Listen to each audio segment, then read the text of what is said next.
Hi, and welcome to the Core Reports Weekend Edition. It's not often that a retired bureaucrat from the Indian Administrative Service leads a venture fund. There are, of course, many cases where they could be part of such initiatives, but in this case, leading a fund. I'm talking about a new fund that's been set up by Ajay Kumar, who used to be with the Ministry of Defense as Defense Secretary until about 2 years ago. And his new fund is called MTEC Growth Fund, and it's focused on early stage startups in the defense, aerospace, and deep tech sectors, which is what makes it interesting. The fund is about 250 crores worth and has already got subscriptions. But the questions are a little larger and more interesting. One is, of course, what are the kind of opportunities that we see in areas like defense where private sector, and including private sector in technology, can capitalize on at this point in India? Remember, this is an area that we've lagged because there have been policy constraints. So what's that environment looking like in terms of new opportunities that are opening up? The second, and at least question to me, which I'm going to pose to Ajay Kumar, who's going to join us in a moment, is what made him do this? What drove his decision? So, a little bit of background on him. Of course, he's been a career bureaucrat, but he also is a BTech from IIT Kanpur, and he's also done his PhD from Carlson School of Management, University of Minnesota. Also has a master's in applied economics from the University of Minnesota, and was conferred the Distinguished Alumnus Award of IIT Kanpur, and has worked with defense. Within the Ministry of Defense, he's credited for the Innovation for Defense Excellence Program, or IDEX, a startup ecosystem which powers new technologies in defense, space, drones, and so on. So it's all about the coming together of government and policy, private capital, venture capital, and of course, at the very base of this is the fact that the nature of warfare itself is changing, and that's something that we're going to talk about as well. On that note, Mr. Kumar, thank you so much for joining me.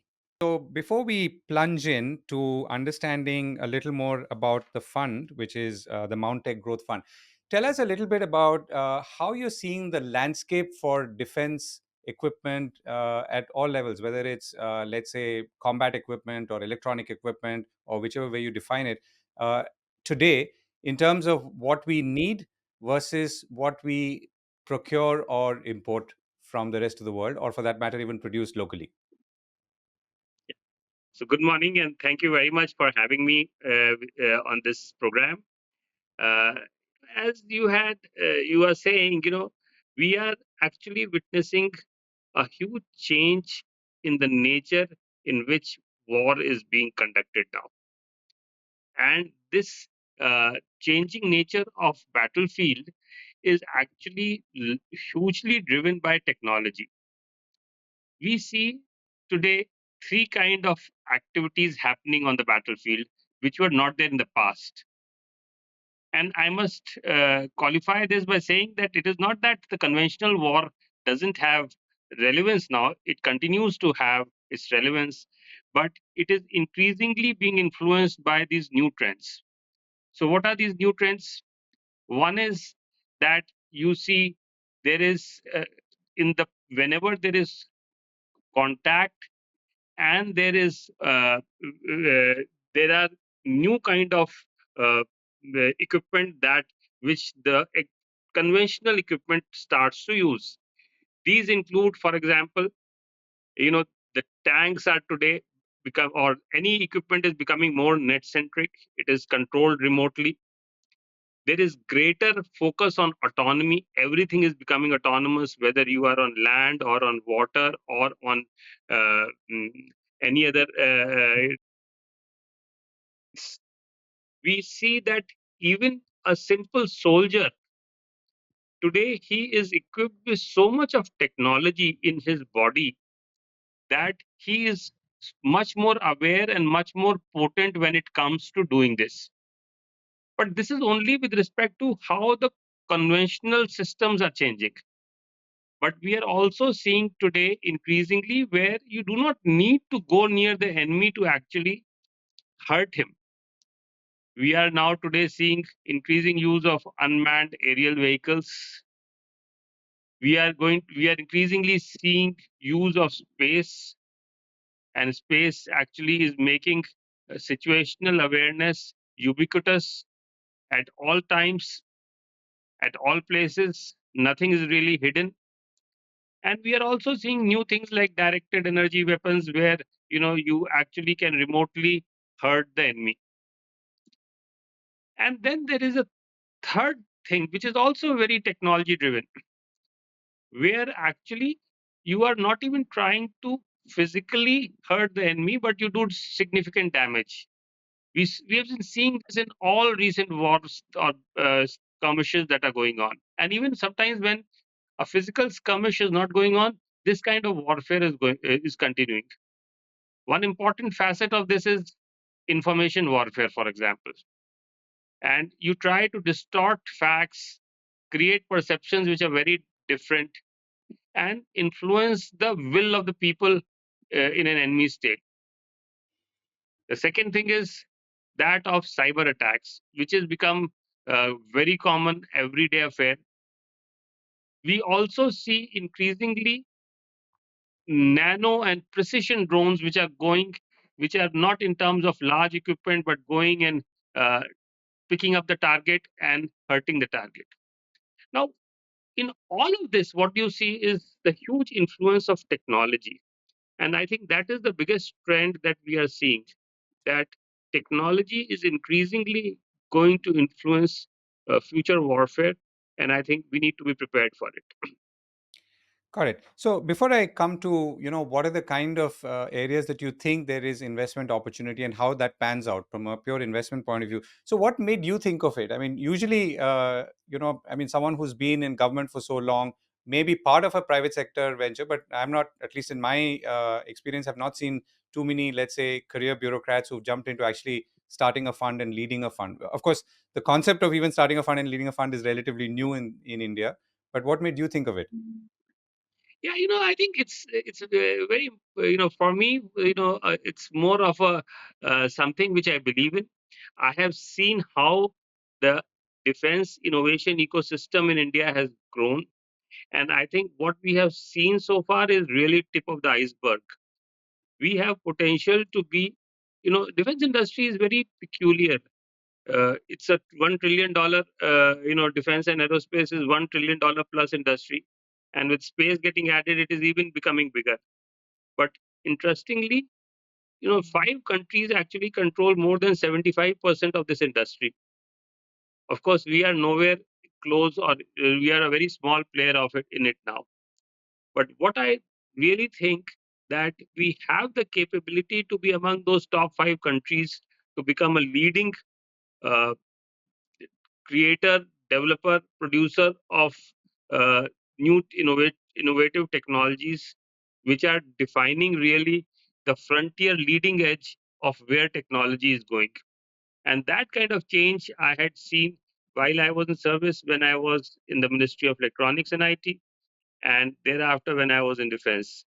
Our startups uh, and our industry has capabilities which are unmatched. And I mean, this is not news really.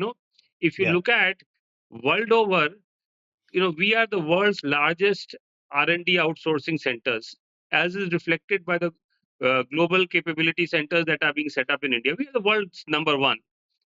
So it is the foreign companies who have countries who have actually seen the opportunity that exists in India. And I think we in India have possibly not discovered this so far.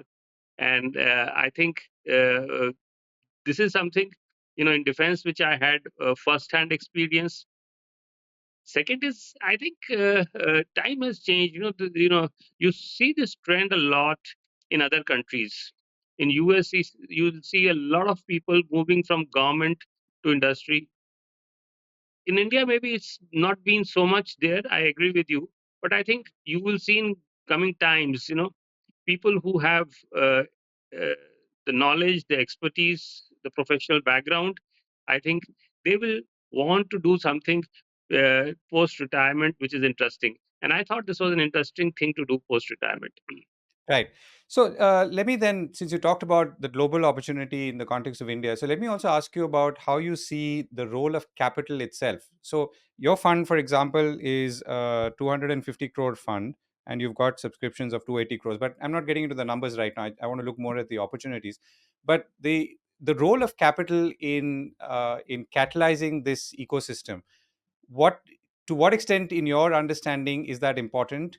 and in against, let's say, policy, which in itself is a very key driver in terms of who you allow, what you allow, which projects are awarded, role of private sector, and so on. And maybe you could contrast that between, let's say, examples like the United States, which have seen a lot of effort in this after the Second World War, and in India today. Yeah, sure. Yeah, so I think both policy and risk capital are essential. And like you mentioned, if you look at the US, which is kind of the cradle of venture capital industry, a lot of innovation in US is attributable to uh, venture capital, which started initially in the Northeast, but later on in the Silicon Valley. In fact, the whole Silicon Valley itself was consequent to the development of the venture capital industry in that part of the world.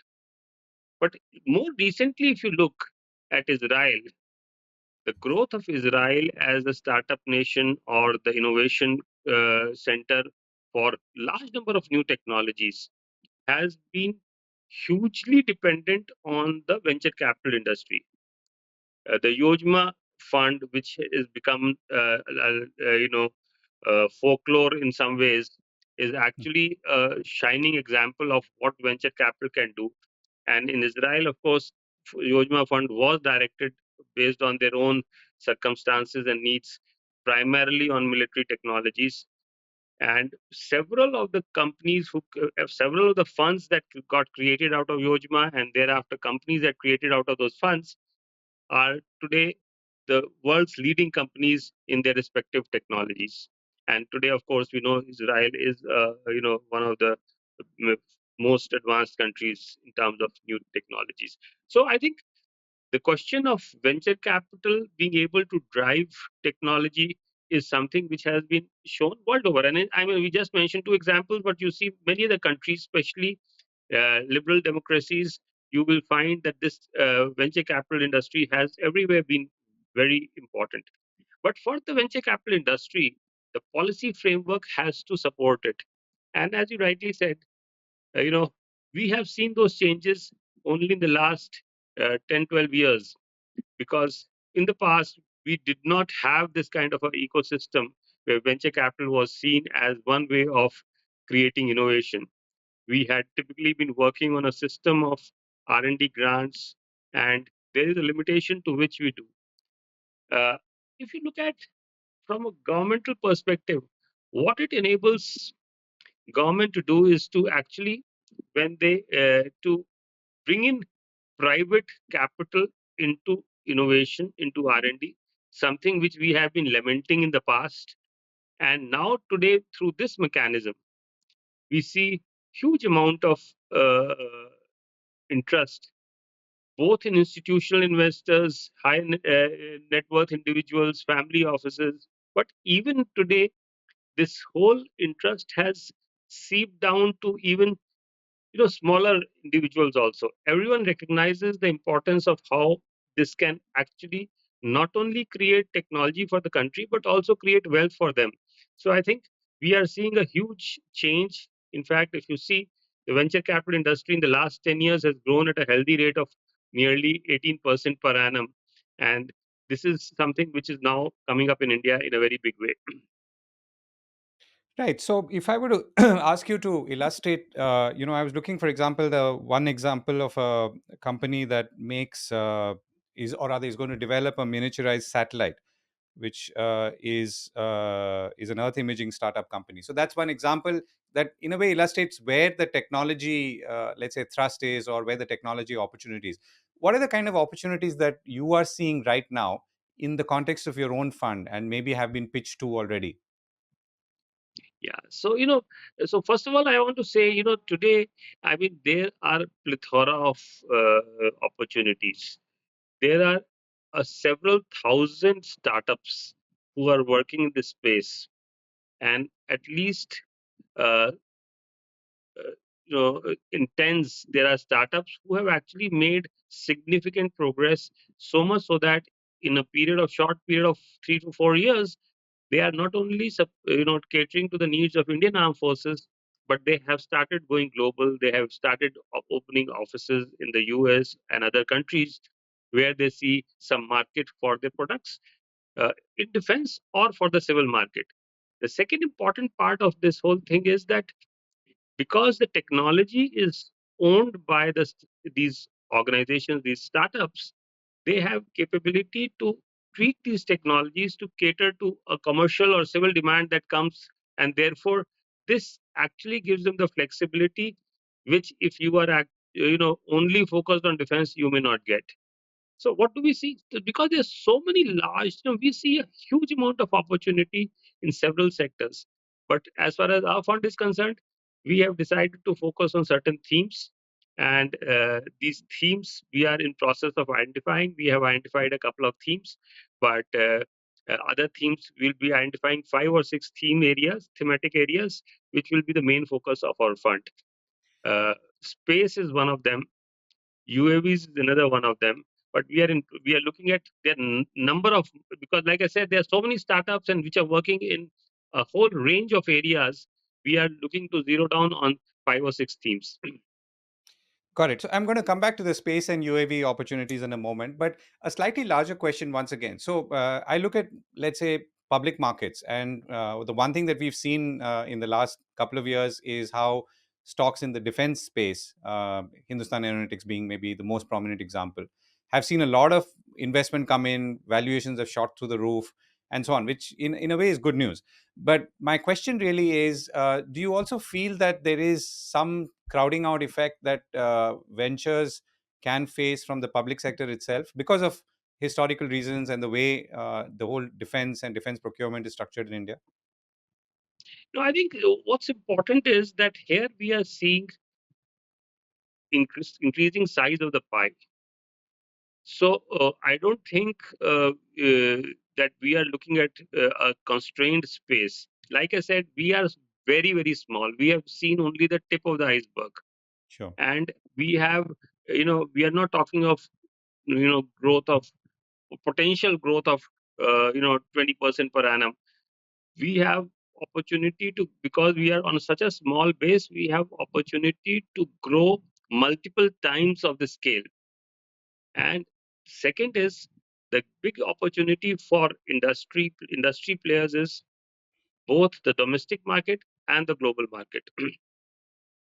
And while uh, PSUs largely, and PSUs are also changing, but their large focus has been the domestic market.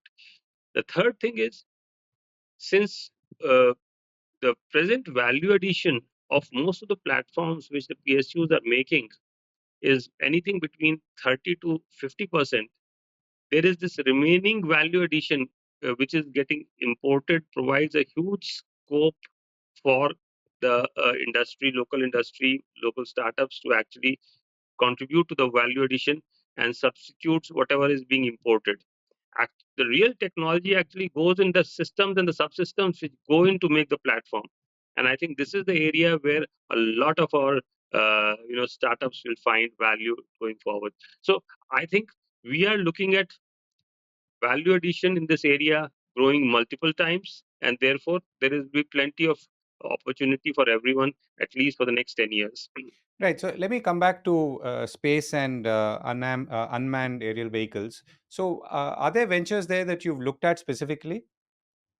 There are, yeah.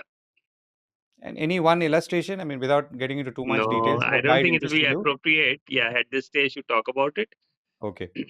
Mm. Okay, so let me ask a sort of slightly rewind question once again. So, when you started this fund, was there something like one venture that you saw and you felt, okay, this is, we need more capital in India. We need more capital to focus on sort of high tech defense opportunities like this, and therefore I must think about doing something. Was it? I mean, was there an epiphanic moment, so to speak, No, or no, a no, no, general? no, no, no, no, no. It's a larger thing, So, because this whole, I had actually had the role, the privilege to have thought of this whole idea of IDEX. I had the, fortune to have actually got it approved and then got implemented it. And in its implementation, I saw several uh, jaw-dropping, successes by these startups. Hmm. And I realized the potential, which I spoke about earlier. So the potential was always there. It was the requirement was to connect this potential with the Ministry of Defense, which had happened as part of ITEX and subsequently in many other ways. But the second part was for many of in the IDEX we had conceived that 50% of the project grant as assessed by the ministry would be given as grant subject to a ceiling of 1.5 crores. That was all that we were giving. In defense sector, which is used to getting hundreds and thousands of crores for research, what we had put a ceiling of 1.5 crores. Many startups actually put in much more than their 50%, sometimes 10 times of the grant they received. But one of the common refrains used to be, even at that time, was that we find it difficult to mobilize the resources we need to complete the project. And therefore, when I had actually made an attempt to mobilize the VC industry to support these startups whom we were, selecting for IDEX. And in the Defense Expo 2022, for the first time, we organized a specialized event which was targeted to bring in the VC industry and connect them with the defense startups. I must admit that the response was not very great to the extent we thought it would be. Most of the financial institutions who participated in the events were financial institutions, banks, and other long-term financial institutions, which are not what startups are really looking for. And therefore, this had been a need which was actually felt for a while generally. The problem when we spoke to the VC industry was, I think, most of the VC industry is focused on e-commerce, fintech, software, but strategic sector, deep tech sectors, the feeling was it requires more patient capital, better understanding. A lot of people do not understand these sectors as much because they are not the most open of sectors. As not everyone knows these sectors very well, the complications of procurement and stuff like that, and therefore not many people were willing to enter it, and therefore the need was very much there. uh, there was some reluctance on part of others to get into this. The opportunity was very much there, and I thought the circumstances were quite ready, quite right for doing something like this, and that's how we started it. Right, and you're also connected with academia via IIT Kanpur, which is your alumni as well. So how are you? When you talk to students, for example, I know you're focused a little more on geopolitics, but when you talk to students, what's the sense that you get? Are people what are the kind of ventures they want to do? And you talked about e-commerce, which of course no one may want to invest today, but the attraction I can see is perhaps in a different direction from what. Let's say the needs of the nation, which could be maybe to do with defense and so on. But anyway, what's the sense that you've been taking away as you interact with students, as you interact with academia? Do you see more linkages there, including for your Yeah. ventures? Well, I mean, it's too early to say about my venture, but I can say very clearly, when we graduated and the youngsters of today who are graduating, they are way apart. I mean, today, best of students actually uh, uh, have stars in their eyes, if one may use that phrase, because they have ideas, they have willingness to try out their ideas. They are not bothered. They're not necessarily looking for the so-called civil service job or a multinational jobs, or a safe, a secure, good career is not what they're looking for. But each one of them is talking of converting his idea into business and then possibly becoming a unicorn. So I think there is a lot of excitement about this, and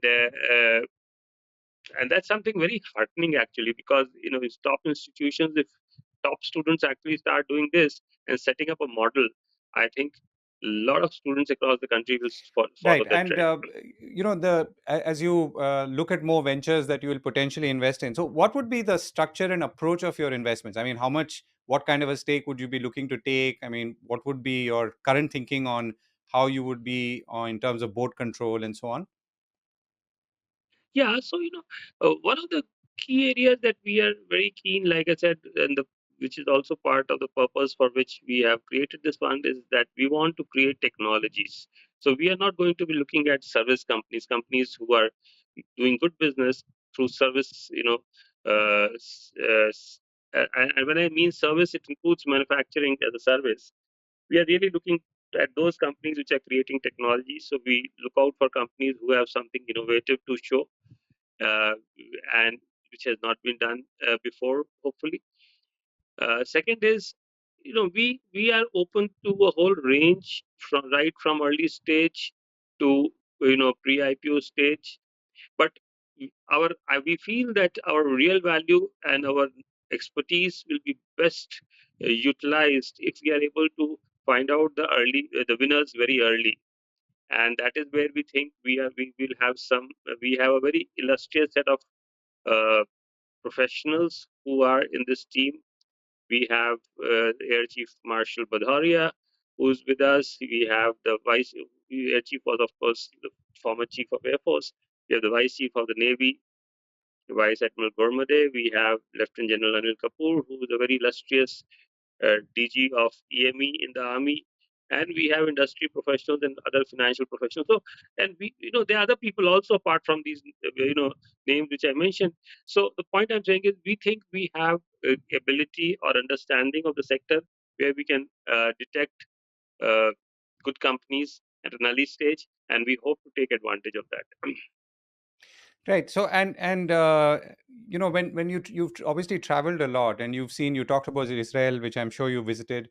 When you think of, let's say, creating a defense ecosystem, so one is the ecosystem involving the intangibles, which is, let's say, the finance, the policy, and so on. Do you also think of like physical spaces, or cities or towns, which may be, let's say, future hubs for such activity?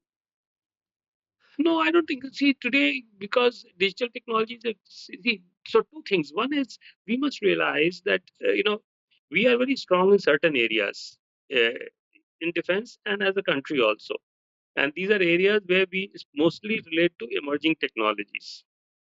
And in these areas, while there are certain advantages in certain big cities, and we see these concentration happening around Bangalore or Hyderabad, but I go to IIT Kanpur, and I don't know if you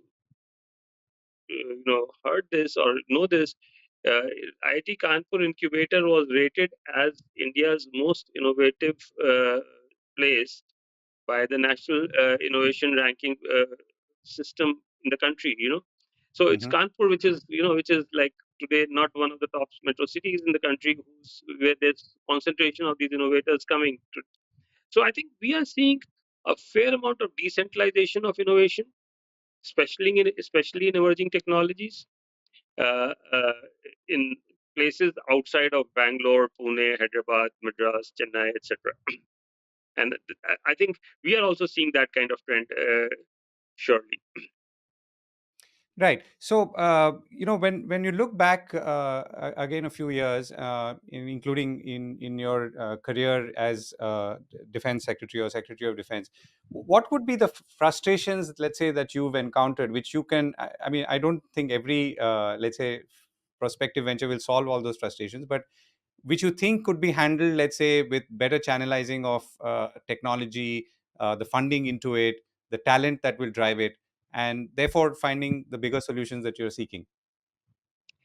See, so when I joined Defense Ministry, we were the world's largest importer of defense technology and defense equipments. We are today already, when I left Defense Ministry, and we are doing better than that after my retirement, we were among the top 25 exporters of defense equipment. So I think, uh, uh, uh, Would this be in UAVs, for example? so there's a whole range of things, and you'll be, Drones. Yeah. happy to know that nearly 50% of our defense exports actually go into US and Europe. US actually is a major importer for systems and subsystems from India, and so it is quite heartening that that is happening. But having said that, the point I'm making is, see, we have to see what are the positives that are happening, which are today uh, propelling us towards becoming a bigger defense innovation ecosystem.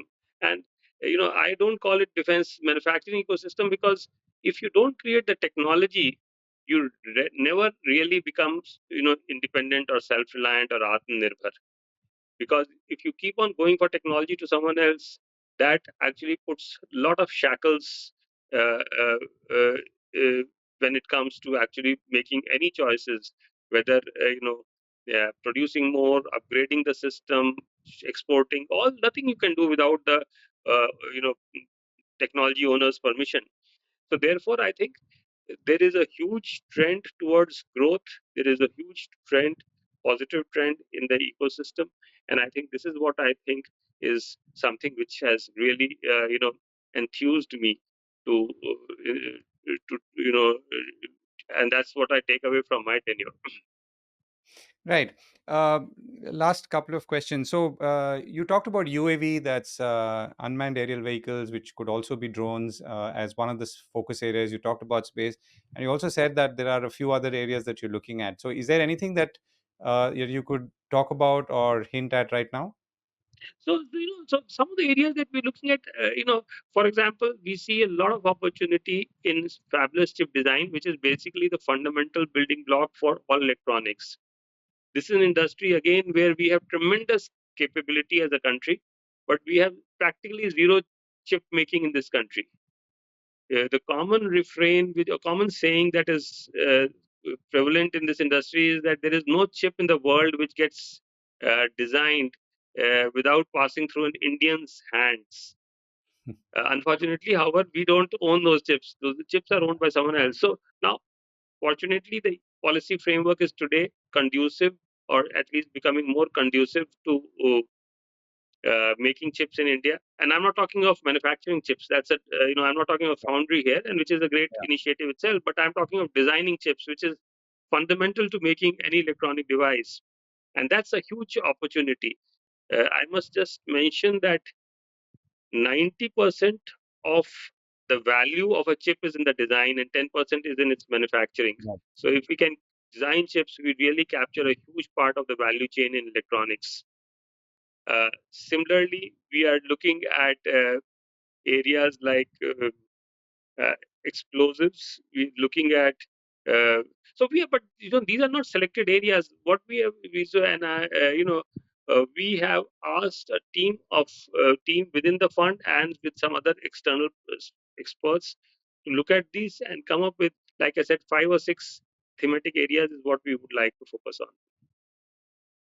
Right. Mr. Kumar, thank you so much for joining me and sharing your thoughts.